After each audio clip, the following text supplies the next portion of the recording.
Do, do, do. Hey everyone, it's Brian here from Massey's Main Entertainment. We're back again this week, continuing our countdown of well, I won't say countdown, but actually we're tracking the movies from 1965 to 1979. Boy, it's been a rough day, guys. It must have been all the points that Dallas put up on the Patriots yesterday that's got me all flustered. There you go. But so today we're going to be at 1970. And I'm joined today by my buddy Doc. Doc, how you doing? All good, my man. Randy, how you doing today, buddy? Fine indeed. All right. Rich, he's joining us as well. Scott, and hey, listen, guys, Rich has to go first today, so this is going to be a special day for us. Special day. So, yeah, we're going to cover 1970. Finally hit this decade here where we get to do the top 5 movies from this year. And we're really excited about it. We do the around the horn style, which is basically we'll count down. All of us will give our number 5 pick, then all of us number 4 and number 3, and so on until we get to number 1 to track it that way. So I thought going into this at first, I said, wow, the first couple of movies that popped up, I'm going, wow, I really like these movies. This is going to be a really strong year. And then as I kind of scrolled down a lot of the lists, I go, I don't know. It's not really that strong a year at all. So I had to dig a little bit, but I did find some movies that I enjoyed and I wouldn't mind going to see again. And so what did you guys think in 1970? I'm in agreement. I thought it's the weakest year of the decade of the 70s, being the first year. It really picks up and takes off through the middle of the decade and even the late 70s. So I had to squirm to get my 5th film in here. I have 4 that were going to make it from the start, and 1 I thought had some attributes that I wanted to recognize. Yeah. Right. Doc, what do you think, buddy? Pretty much the same thing Rich just touched on. Pretty weak in general, I think, overall. I mean, it's, at the top of the list, maybe some pretty good flicks, but I think overall, not the strongest of years to start the decade, but I think we're in for a pretty solid decade as we move along here too. So it'll pick up good. Yep. Yeah. Randy? Yeah, I'm in agreement as well. I think there were less films under consideration this year than any other year, but there were some that I really liked, but there just weren't as many to pick from. Right. Yeah, I think you guys are right. I think maybe 7 just bounced around and eventually give me my 5. Mm-hmm. That's really, I don't think I've really considered much more beyond that. So the order today is going to be Rich. Like I said, we finally get to make him go first. I'm going to go second. Randy's going to go third. And Doc finally, it feels like forever to do a little bit of cleanup work here. So be sure to like, sub, and comment down below. We'd be interested in your top 5 movies from this particular year. And let's get the ball rolling. Rich, give us your number 5, my friend. My number 5 is one of these sweeping, epic, romantic dramas, which I'm usually shy from putting on my list, but I'm going to go with it anyway. It's David Lean's Ryan's Daughter, this long film, 3 hours plus. It takes place, I guess, at the end of World War I. Beautiful Irish coastline scenery. It's so rocky, the cliffs and the hills and the greenery. Beautifully shot. The aesthetics are perfect for a sweeping epic like this. Robert Mitchum's in the movie. Trevor Howard. Sarah Miles plays a school teacher who gets involved with this shell-shocked soldier back from the war. And you got a great performance from John Mills as a deaf mute. He doesn't speak a word in the film, and yet he won the Oscar for Best Supporting Actor. Just if you have time and you don't mind a slow-paced film, this is really a solid movie. It comes from David Lean, who I mentioned, the great director who gave us Lawrence of Arabia, Bridge on the River Kwai, and Dr. Zhivago. He's good at these long epics, huh? Epics. And Ryan's Daughter was probably a Passage to India he did later, but these are later films in his career, and I think it stands up pretty well. Nice. That's good. I haven't seen that, so I'll take your suggestion. Yeah, I'd like you to hear your feedback on that one. Yeah. For me at number 5, I guess, I'm kind of playing it a little bit safe here. I mean, it was going to be in my top 5, but I just didn't know where it was going to fall. I've got Kelly's Heroes here. It's like a war comedy. Obviously you've got Clint Eastwood. It's in this. Carol Connor. Donald Sutherland's like my favorite character in this, as the tank dude. I think is really great. It's basically following Private Kelly decides that he's going to go across the border into this little French town when he finds out that there's like a cache of gold bullion there, and they're basically just going to rip it. They're basically going to rip off the Germans there. So it's really kind of a nice mixture of camaraderie and adventure and action and comedy. Just like I think you guys described it when we were talking about Raiders of the Lost Ark. I think this is one of those buddy movies too, that kind of like action adventure popcorn type of movies that you can sit and watch. So I put Kelly's Hero here at number 5. Very nice. I'm gonna pick something from one of my favorite directors, and supposedly this is his favorite film. It's a little film called The Battle of Cable Hogue. It's kind of like a fable with Jason Robards as he plays Cable Hogue, and he's left for dead out in the desert, and he ends up finding water where there wasn't any, which is how he advertises when he has his little water stop for different people going through. It also stars Stella Stevens, who we just lost this year, and I think this was her best role as Hildy, the local prostitute, who favors him and who wants to get to San Francisco and be the ladiest damn lady you've ever seen, is what she says. But it's a warm tale. It's full of humor. And in the end, it kind of has some of Peckinpah's ideas like he used in The Wild Bunch about the encroaching of civilization and the loss of the West.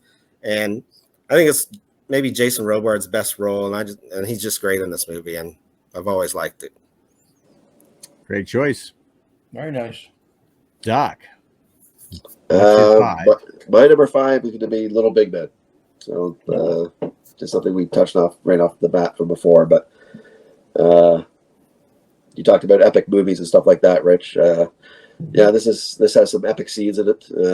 It's a real storytelling film kind of thing with Dustin Hoffman playing the character that runs through the whole movie. Basically raised with the Indians, and then how it goes on there. And, plays both sides of the field throughout it, but he's like the oldest man alive. I think he's like 120 or 122 or something like that. He's reminiscing on a story, and it just goes through. So it has, no movie's perfect, so there's a little bit of flaws in there and stuff like that. But Faye Dunaway's really good at it, and Martin Balsam's in it as well. So, and just characters intertwining and how they actually run into each other on more than one occasion throughout his life and stuff. And it's just an epic story of like from childhood all the way till 100 and some odd years old. Him reminiscing on who he's been and who he sees and different interactions throughout his life. And it's, like I said, some scenes during the Indians and the cavalry and stuff like that can be pretty vicious. But the movie itself, I think, holds up. It's one of the better ones from 1970 in my eyes. That's my top 5. Nice. Hey, we had all different top 5. Yeah, that's nice. That's really cool. We're off to all right, let's get us very good. My more. number 4 is Patton, the movie that won the Oscar for Best Picture.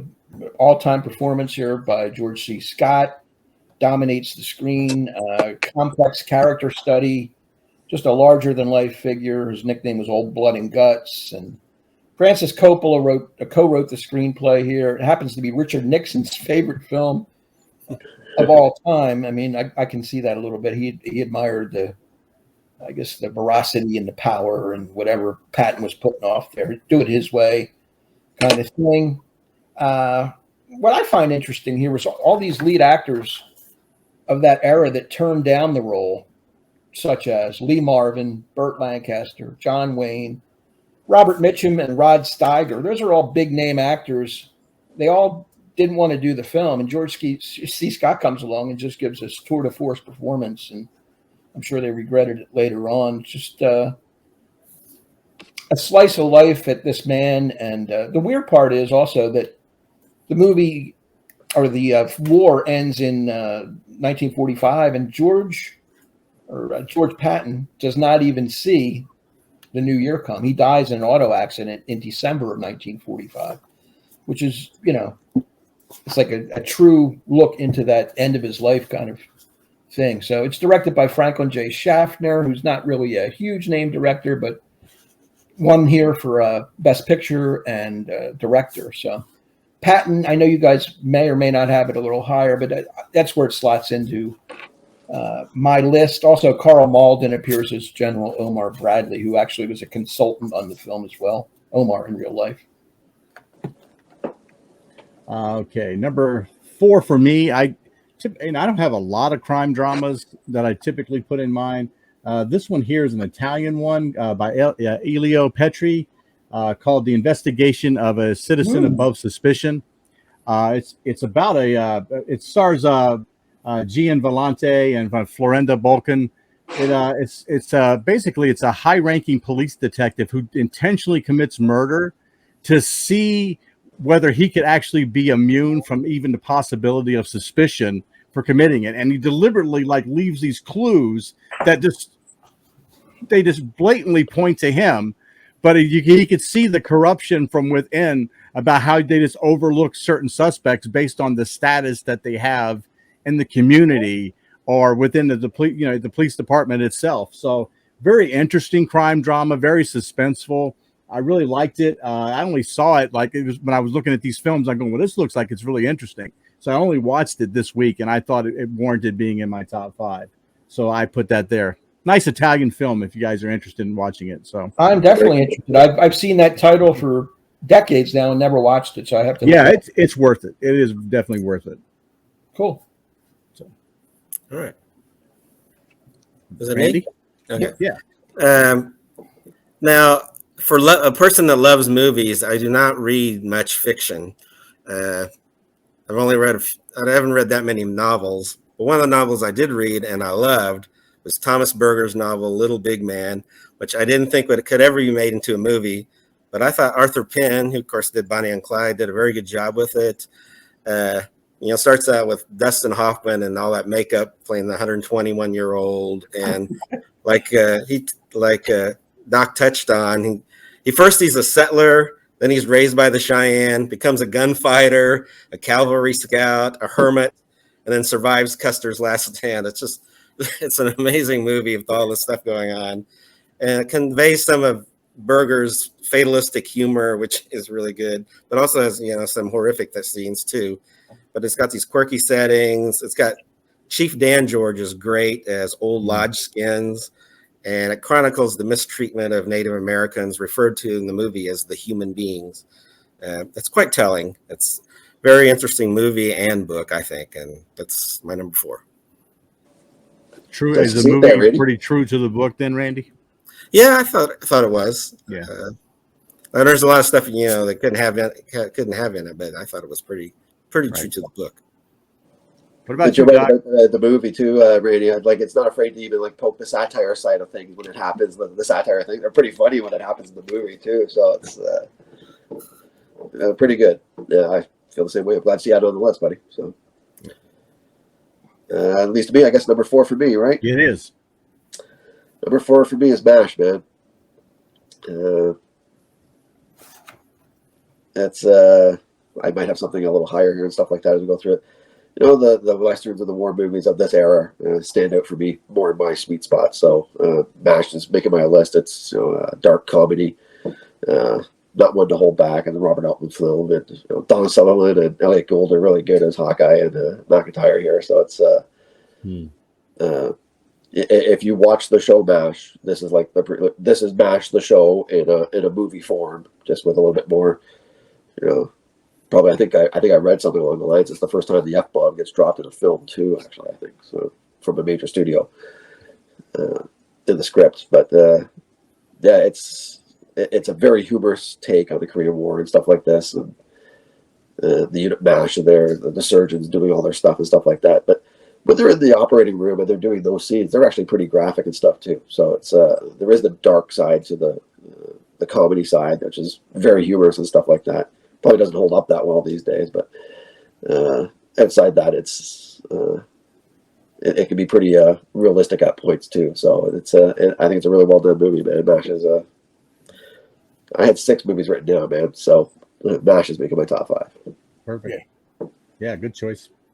Yep, it's making mine. It's making my list too. It's number 3 for me. Right on. Robert Altman has that classic overlapping dialogue that he uses in his films, especially in the operating room. They're all talking over each other. It is very bloody, very graphic for the time. It's not politically correct. There's some stuff in here that doesn't hold up today as far as the language and the stereotypes and different things like that I'm not going to get into. But the TV series was a huge success ran for 11 or 12 years. That was more of the funnier stuff that did have some dark stuff in it, but this is really a solid movie and launched a lot of careers. These actors got bigger roles from this movie, like Sutherland and Gould, Sally Kellerman, Robert Duvall's in there. That's right. Who's he playing? Frank Burns and Gary Berghoff. Gary Berghoff reprised his role in the TV series. It was the third highest grossing film of 1970, behind Love Story and Airport. So it raked in a lot of money. It won the Oscar for Best Adapted Screenplay. The song "Suicide is Painless," which is the theme song.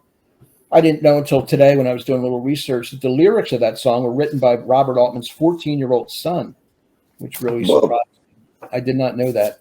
I was familiar with the tune. But overall, a really entertaining, thought-provoking kind of movie.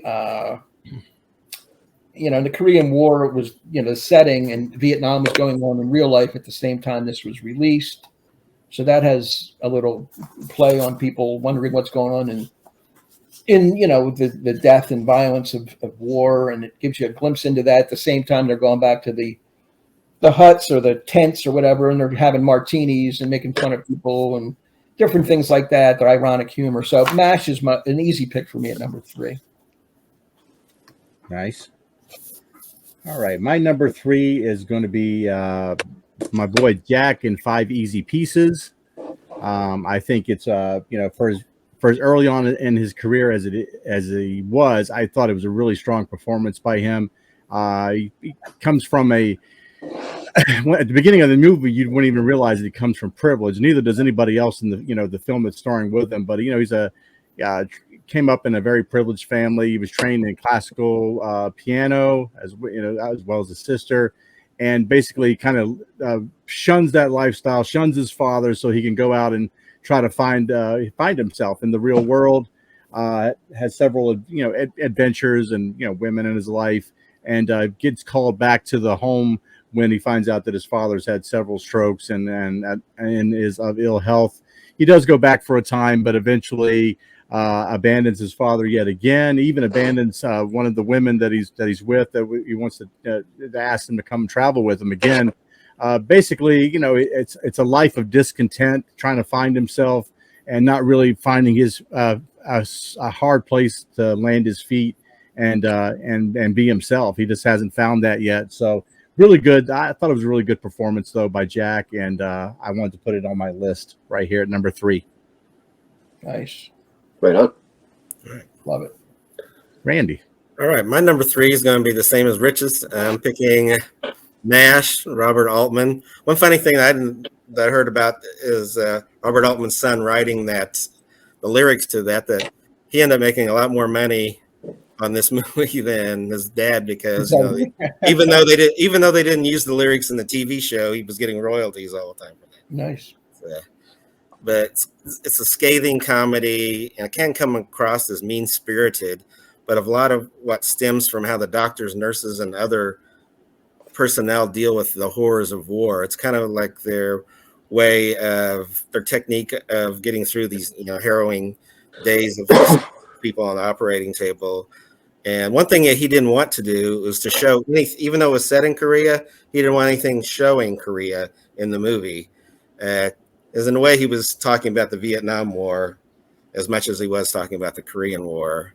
And of course, Rich mentioned the overlapping dialogue, but unlike Howard Hawks, where he'd have a couple of people talking over each other, he would have a whole operating people talking over each other, which is funny. And Altman supposedly didn't like the TV show, maybe because it became more popular, but he would say it softened the tone of what the movie was like. I can see that. But I think this is one of his most accessible movies, and I thought it was really great, even though sometimes you wonder, should I even be laughing at this? Right. Right. Yeah. It does Doc, have what do you think? It does have that Tropic Thunder kind of vibe to it, I guess. So. Uh, What do you think, Doc? my number three. Brian, you had this earlier, buddy, so I'm sticking with it too. So I got Kelly's Heroes here, man. Yeah.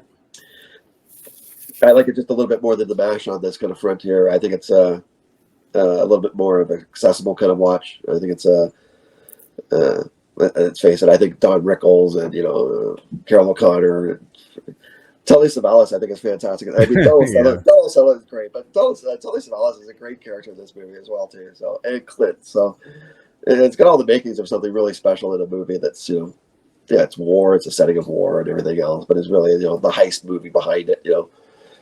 Combining that into a movie and making it kind of like a fun war movie is pretty much aces in my book, man. If you can pull that off, that's pretty good. So Yeah.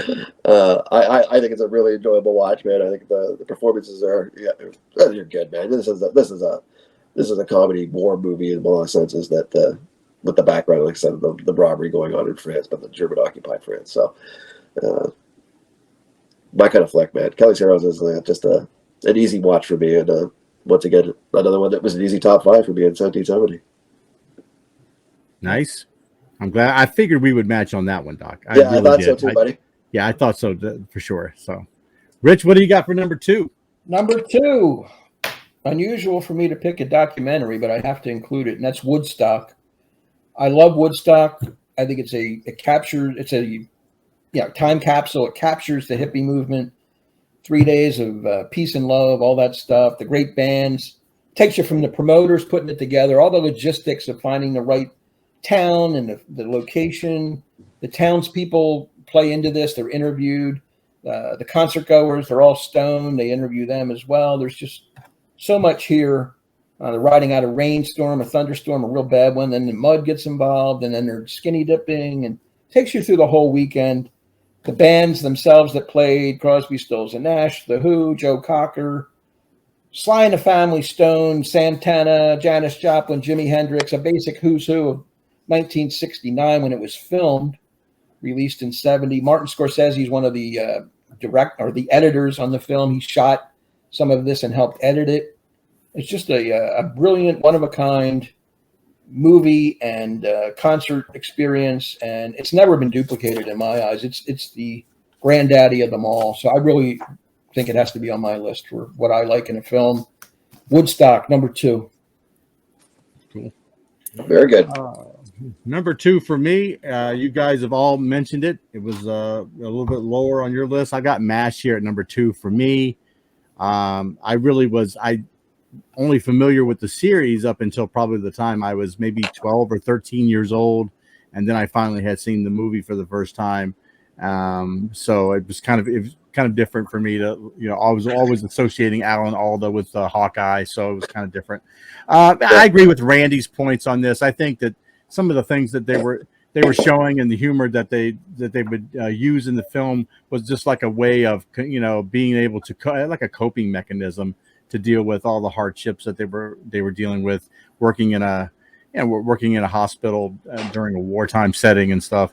I was very surprised when I watched the movie, and then when I started rewatching the series again, I didn't remember it, but they had the whole I don't want to say the word, but it was the spear guy and Jones. Yeah. Well, they actually used that. They gave them the same name too in the series, which only lasted that one. They used it in episode 1. They did say his name in episode 1, but then it never appeared again after that. I think maybe they tried to think they could get by with the censors again on using language like that, and it didn't play for some reason. But it was in the pilot episode of the series, which I was very surprised at.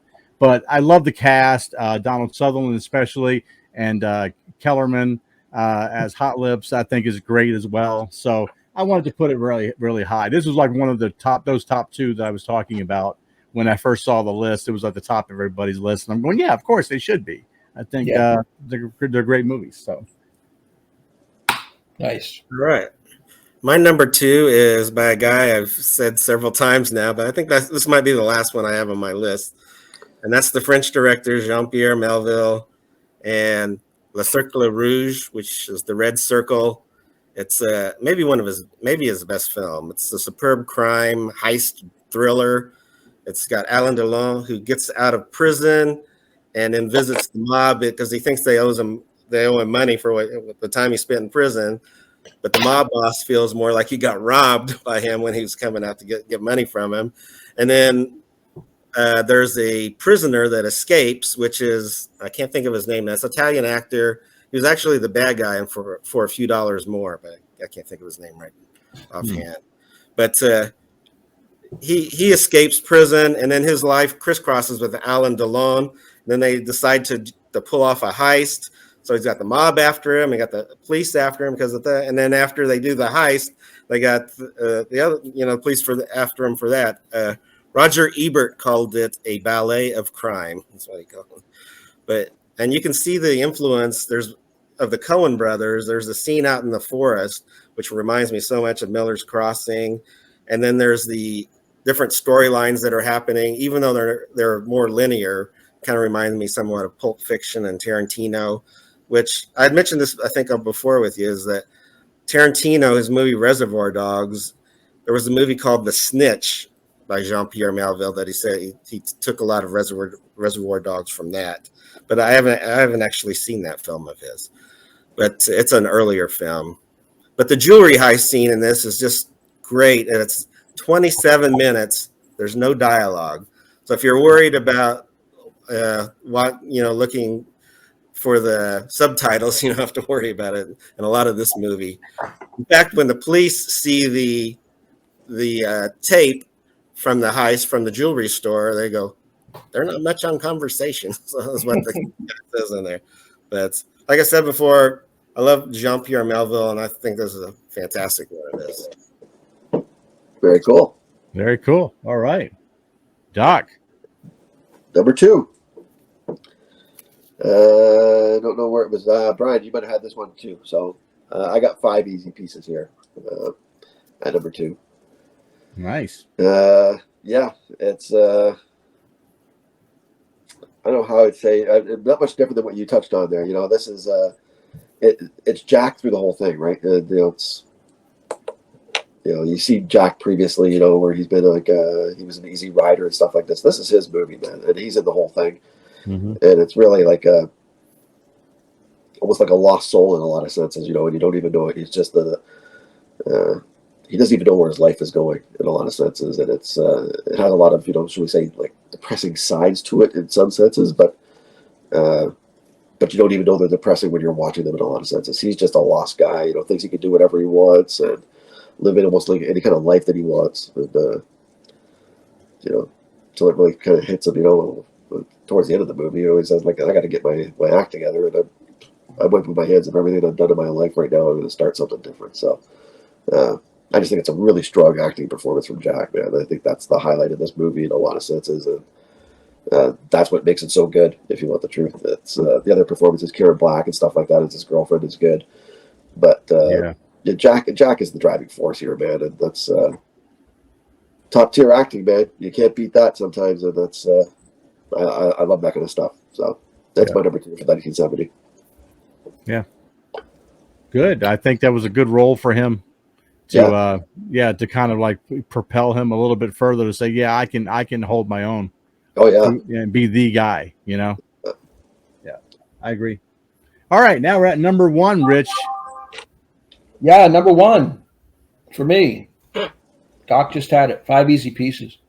This is a movie I go back to a lot. I like these character studies. It's seen from the inside out. He's carrying a lot of baggage around, and it all plays out in his lifestyle. Like you said, he can't find his niche in life. He's a malcontent. Nothing really makes him happy. He's not comfortable in his own skin, whatever way you want to put it. He's meandering through life. He comes from this life of privilege that Brian mentioned. He's working these odd jobs in the oil rig and this and that.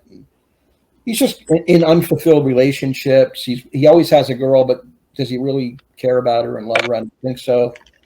He's irresponsible. He's estranged from his family. There's a lot of negative traits, but very realistic traits. You can see a person living this life and trying to work their way through finding out what makes them tick.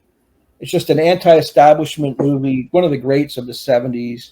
He's not going along with the flow. He could have been a musician, classically trained, family man. He could have been whatever he wanted to be, but he rejected those roles in life. And it contains a classic scene, which I want to mention, in the restaurant where he wants a sandwich a certain way, his toast, and the tomato on the side, and this and that, and he clears the table. I think it's a standout scene, playing semantics with the waitress who's giving him a hard time. And what you said, what? And then he does his thing, and it's just classic. He picks up a couple of hitchhikers along the way, and they have their own little confrontation. These little hippie girls from out in Portland or Seattle, wherever they're from. And the ending scene's a heartbreaker. Poor Karen Black, man. Yeah. Unbelievable. I don't want to say any more for those who haven't seen it, but this is an all-timer for me. It's understated, I guess. It's slow. It's plotting. But if you put it all together, it's quite a movie. Directed by Bob Rafelson. 5 Easy Pieces. That's my number one. Nice selection. I agree with it. Yep. Okay, my number one, Rich. I think you're the only one that's covered it so far, and that's Patton. Yeah. Obviously won Best Picture. Very long war epic, chronicling the latter years of General Patton. I liked a lot of the stuff in it because I really like these these historical type of dramas and stuff, even for their length, and whether it was The Last Emperor or movies like that. But I love this one.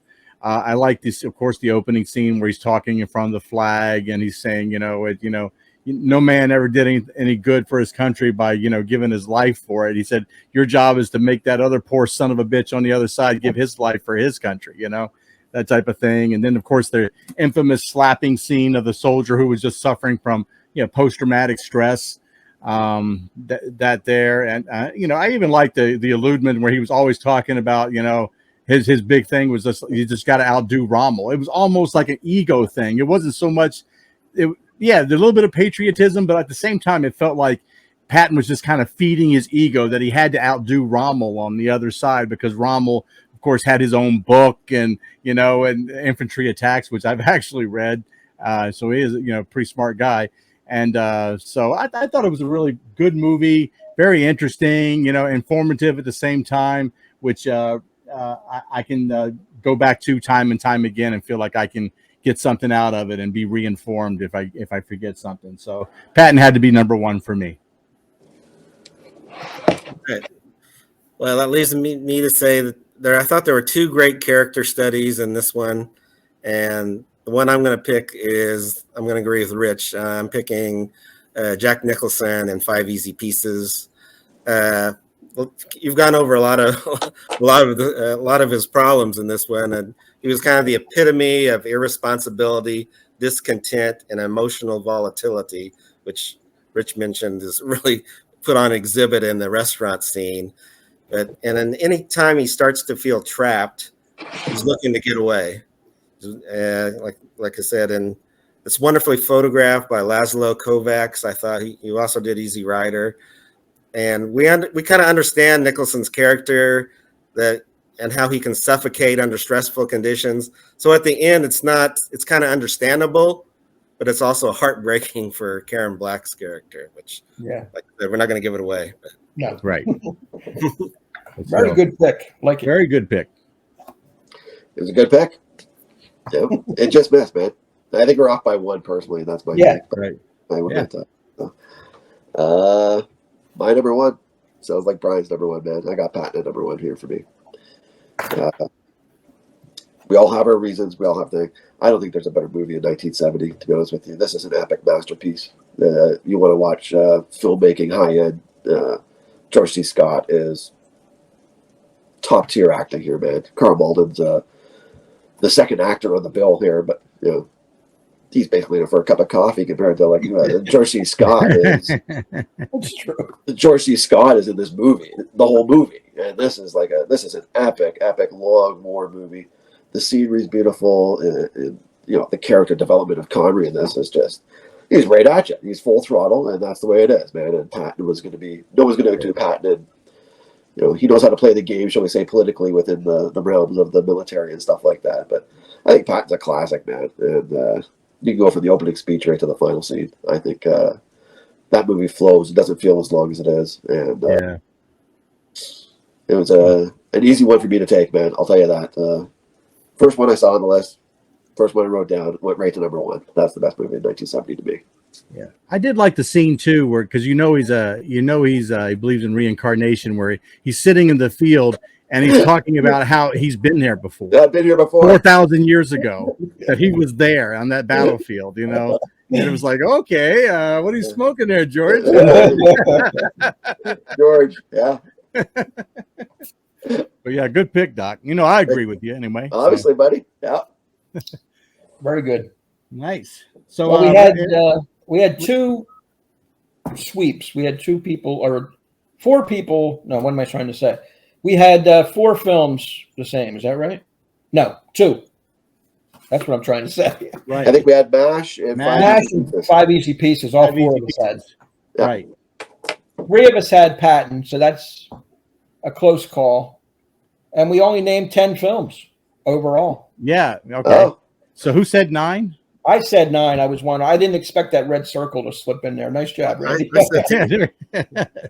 That's good. Yeah. Or the investigation of a citizen above suspicion. I didn't see that one coming. That's good too.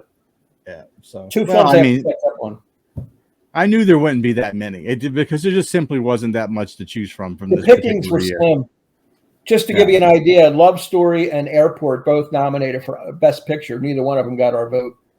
That's insane. Yeah, they both were in the top. That either one of them got nominated for Best Picture. And we snubbed them. But the other 3 we all singled out. Patton, MASH, and 5 Easy Pieces were the other 3 nominees, and we covered them. Nice. Well, all right. I'm kind of glad we got that one out of the way. I mean, you're starting to get into the meat of the matter for the 70s here once we hit 71 and 72. I'd like to thank you guys for joining us again. I really appreciate it. Make sure everybody likes, subs, and comments down below. Please leave your top 5 so that if there's a movie that I haven't seen, I'm definitely going to write it down here. Like I've got Ryan's Daughter now from Rich here that I got to watch. So just keep adding to the list of stuff that I need to do. So I appreciate it. Randy, thank you for joining us. Doc, thank you for joining us. You got it. And thank you, guys. We'll take care, everyone. We'll catch you on the next vid. Bye-bye. See ya.